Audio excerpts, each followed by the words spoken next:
Je pense que c'est parce que tout le monde se rend compte qu'on a un besoin massif de sécurité. Ça revient dans la bouche de tout le monde en ce moment. Tout le monde dit: «Waouh, on vivait bien pendant les JO parce qu'il y avait des policiers».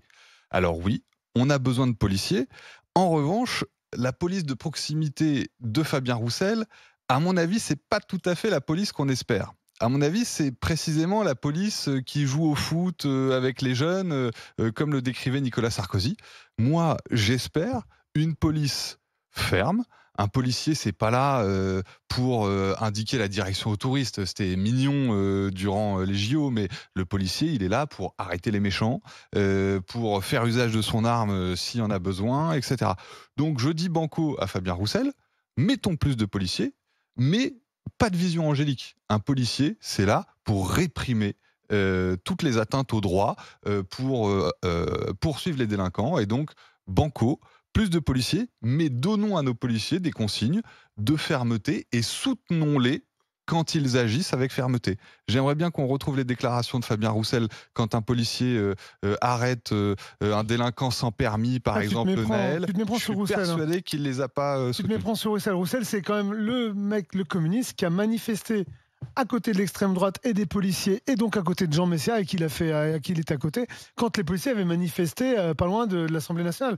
Roussel, ça fait des années qu'il est avec qu'il a un positionnement. C'est quoi, c'est un Eh ben, coco-facho? bravo. Non, C'est c'est pas ce que non, je suis en train de vous dire que Ouais. Roussel, il a un vrai positionnement, en tout cas. Pro-police. Ouais, et qu'il est à un moment donné, même quitte à. C'est difficilement être un- lisible Ah. quand on est allié à LFI qui Oui, mais dit alors, la ça, police c'est. tue, mais etc. Tu vois. T'as entendu Mais Roussel ok, et les ouais, filles. ouais. T'as entendu Roussel et les filles, c'est quand même pas le même programme. Mmh, Et mmh. Roussel là-dessus, alors Pourtant, moi, c'est la même coalition, la je fameuse trouve coalition arrivée en que tête. des fois il faut revoir un peu ce qu'est le communisme, mais en tout cas Roussel là-dessus, sur ce positionnement-là, il est clair depuis des années. Hein.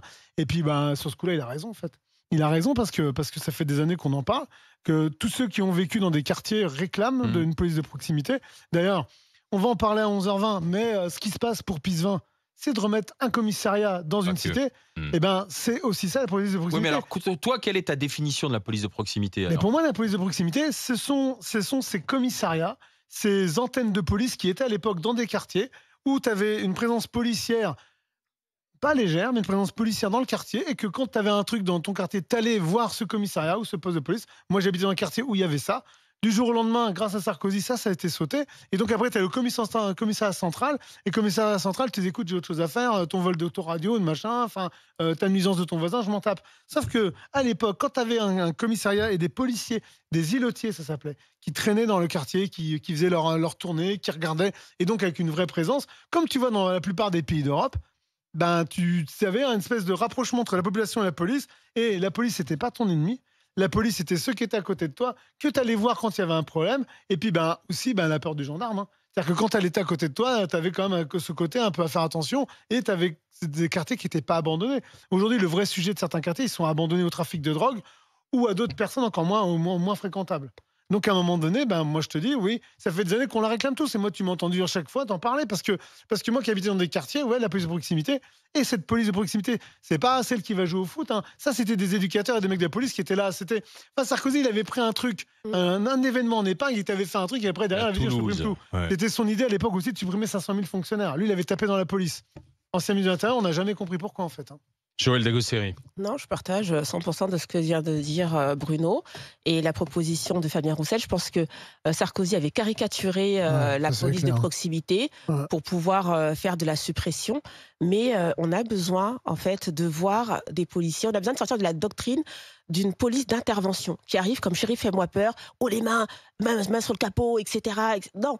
Et les policiers ont besoin de ça aussi. Et quand tu les écoutes sur la période des JO, dans les témoignages qu'ils ont faits, ils l'ont dit, ça leur a aussi fait du bien de ne pas être. Alors, bien sûr, c'est pas leur rôle d'indiquer le passage et tout, mais qui se sont mais plaints de devoir bouger des barrières toute la journée. oui, non, mais quoi. pas ça. Mais je veux dire de ne pas être que les méchants.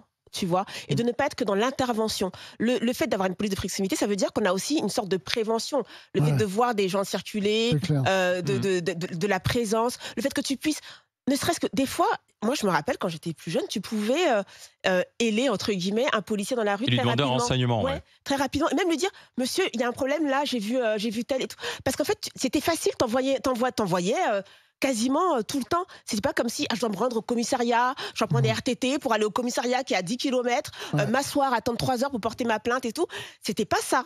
Et donc ça, c'est hyper important. Et il faut aussi comprendre que on a eu ces dernières années, j'ai eu le sentiment qu'il y avait une déshumanisation du policier. On pouvait lui jeter des cocktails Molotov, on pouvait lui faire n'importe quoi. Ouais. Vous voyez, il n'était plus un être humain avec une femme, des enfants, une famille, quelqu'un qui ressent la douleur, etc., qui est épuisé par le travail. Il n'y avait plus tout ça. Et donc, c'est important, quand on a plus de proximité, de se rappeler que, en fait, non, c'est des gens comme toi et moi qui font leur travail. Peut-être que ton travail, ça leur plaît pas, mais on en aura tous besoin, à un moment ou à un autre, d'appeler la police. Donc, moi, je trouve que c'est une très, très bonne proposition. Antoine Dier. Je partage ce qui vient d'être dit. Il y a Avec aussi une nuance. Il y a aussi une articulation qu'on n'a pas évoquée, c'est l'articulation police nationale, police municipale. Ouais, c'est vrai. Depuis quelques années, depuis une bonne vingtaine d'années, les polices municipales sont nettement montées en puissance. Dans les villes d'abord de droite qui s'en sont dotées, ensuite même les villes de gauche ont trouvé que c'était nécessaire. Et donc cette police de proximité, pour moi, ce sont les polices municipales. C'est la police municipale qui est à la sortie de l'école pour faire traverser les enfants. C'est la police municipale dans les villes où j'ai bossé qui allait même faire des ateliers au sein des classes. Et donc, moi, ma vision du continuum de sécurité, c'est que la police de proximité, c'est la police municipale. Ouais, c'est vrai. Donnons-leur plus de moyens. Et le maire, avec sa police municipale, est un acteur de la sécurité de proximité. La police nationale, pardon, mais ils ont d'autres modes d'action, d'autres moyens, et ils doivent se concentrer, à mon avis, sur le dur, sur le solide. Là, tu es en train de résumer. Moi, je pense que là, ce que tu es en train de dire, tu es en train de résumer le mal aujourd'hui de la sécurité en France, et donc de l'insécurité. C'est que du fait que l'État se retire des polices dans les petites villes, dans les villages. Moi, je le dis toujours, à Vierzon, avant, on avait une énorme gendarmerie. On avait un très beau commissariat. Aujourd'hui, à partir de 20h, plus de gendarmerie, plus de commissariat. Et c'est Bourges, 35 km, qui doit périmétrer 80 km. Là, ce que tu es en train d'expliquer, l'État donne de l'argent à la commune de Vierzon, charge à elle, je ne sais pas si c'est le cas ou pas, de mettre en place une police municipale. Sauf qu'avant tout, la police nationale, elle était mise en place, et la police municipale, c'était celle qui allait verbaliser le mec qui était mal garé, qui tenait le marché le week-end. Aujourd'hui, tu es en train d'expliquer qu'on retire la police municipale parce qu'on met une police municipale, on retire la police nationale pour mettre une police municipale. Si tu es des villes qui n'ont pas d'argent, et tu as beaucoup de villes françaises qui n'ont pas de thunes, tu le vois bien, tu travailles avec des maires. Et ben en fait, qu'est-ce qui va se passer? Le mec qui va se dire moi, la police municipale, je vais mettre 2 pélos parce que j'ai que ça pour 30 000 habitants. Et puis la police nationale viendra le soir, viendra de Bourges si elle peut venir. En fait, c'est un vrai sujet. La police nationale, elle doit être là pour faire son taf de police nationale, comme on avait avant, comme on avait des gendarmes avant. C'est le coup aussi de diviser la gendarmerie avec le périmètre de la gendarmerie et le périmètre. Enfin, moi, je l'ai vécu avec le Bataclan. Le périmètre du Bataclan, c'était pas le périmètre du raid, donc on attendait la BRI, donc ils sont arrivés 10 minutes plus tard ou un quart d'heure plus tard. Et le mec de la BAC qui rentre en premier, on l'a engueulé parce que c'était pas ça lui de le faire. Enfin, tu vois un peu cette connerie aujourd'hui où tu as cette interaction entre les services de police qui tiennent plus debout. En fait, là, moi, je te dis, la police municipale, aujourd'hui, elle monte en puissance parce que l'État s'est retiré des régions en disant, des villes, en disant, écoutez, je vous ai filé 100 000 balles, démerdez-vous avec ça. Non, ça marche pas comme ça. Ça peut pas marcher comme ça. Il faut plus de moyens, je suis d'accord. Quand je te dis monter en puissance de la police municipale, je ne souhaite pas le retrait parallèle de la police nationale. J'aimerais que les deux montent en puissance. Et je maintiens que le maire connaît ses quartiers, connaît les familles, et que la police municipale est naturellement la police de proximité. Mais si le mec est avec un bâton, parce que ils n'ont pas d'armes, la police municipale. Tu fais une idée de la police municipale. Pas tous, Attends, tous. Bruno, aujourd'hui, les polices municipales sont parfois mieux armées que la police nationale. Mieux dotées, même, équipées, en matériel. Au-delà des armes, voilà. Mieux équipées. Dans des villes qui ont de l'argent. Mais toutes les villes ont de l'argent, il y a des dotations de péréquation, etc. La ville de gauche qui dit on a un problème de sécurité, je fais appel à la police nationale, c'est juste qu'ils ne veulent pas mettre les moyens sur leur premier enjeu, qui est la sécurité pour leurs habitants. Donc c'est une question les moyens sur le portage de repas aux anciens. Enfin, tu vois, à un moment donné, tu vois bien. On prend un exemple police municipale, je te prends un exemple concret. Nice a une police municipale qui est... une des plus grandes de France, à mon avis. Qui est bien dotée en matériel, plutôt bien formée. Regarde quand il y a eu l'attentat à la cathédrale.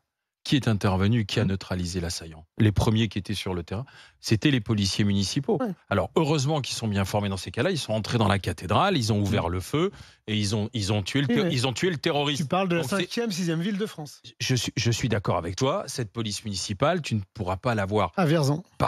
partout. partout Mais tout le si, temps. Mais si, ouais. tu peux en avoir une et qui peut faire ce travail justement de proximité et de dialogue. Ça ne veut pas dire qu'elle doit faire du travail d'intervention, de Ouais, mais dans ce cas-là, neutralisation, mais elle peut être là en vigilance. alors, si on Les moi, deux si sont j'écoute Antoine, complémentaires. et moi je peux être d'accord avec Antoine, dans ce cas-là, là où avant tu avais 100 policiers, c'était ça demandait nationaux. Aujourd'hui, alors dans ce cas, tu mets 60 municipaux et 40 nationaux, mais tu Non. remets ces 100 policiers en fait. Voilà, je Il suis faut pas qu'on d'accord arrête pour avec baisser le nombre de policiers ouais, nationaux. parce que moi je te dis, moi Vierzon, à partir de 20h, commissariat fermé, et c'est le mec de Bourges qui doit aller à Vierzon, à Sancerre, il doit aller partout. Ça marchera jamais. Je vais te dire, moi je. Quand il va à Sancerre, on peut lui demander de revenir avec Ah, faire des courses ou pas. Ouais, peut-être qu'il le fait, il faut pas lui. Bon, demander. Voilà. C'était pas le sujet. Mais non, mais Mais tu vois, c'est ça ouais. le sujet en fait. les ratios de policiers municipaux par ville, c'est en gros un policier municipal pour 1000 habitants. C'est le ratio à peu près minimum. Et donc, Vierzon, si on parle toujours de Vierzon, c'est une ville de plusieurs 25 dizaines 26 000. Voilà, bah, il devrait avoir 20 à 25 policiers municipaux minimum. Et Pas sûr qu'il les ait. une ville comme Nice, à mon avis, on est sur un ratio de 1 pour 500 habitants. Et c'est une question de choix politique. Il y a des villes qui ont fait le choix de la sécurité. Et ça marche bien. Prenons l'exemple de Nice. Les gens ont envie d'aller à Nice parce que t'es... Ça reste une ville riche en fait, Nice. Enfin, ça reste une ville Alors, on va écouter Jacques qui est avec nous, qui est dans le Loiret, du côté d'Orléans. Bonjour Jacques. Bonjour les GG. Alors, Bonjour, vous entendez M. Roussel dire on pourrait réfléchir au retour de la police de proximité. Qu'est-ce que vous en dites? Alors pour une fois, je suis d'accord avec Bruno. Ça a été un grand malheur de retirer la police de proximité. C'était une police de contact qui était au contact de la population et qui connaissait les problématiques des quartiers. Donc ça permettait de parler plus facilement aux jeunes et les jeunes parfois avaient aussi plus de facilité à aller vers les policiers. Et puis en plus, ça faisait remonter du renseignement. Donc le fait d'avoir retiré tout ça, malheureusement, on voit ce que ça donne. Et la police municipale, comme l'a précisé un des interlocuteurs, ça coûte cher. Plus on a de policiers municipaux, ça pèse sur nos impôts. Donc oui à la police nationale dans les quartiers et non à la police municipale. La police municipale est là pour d'autres missions.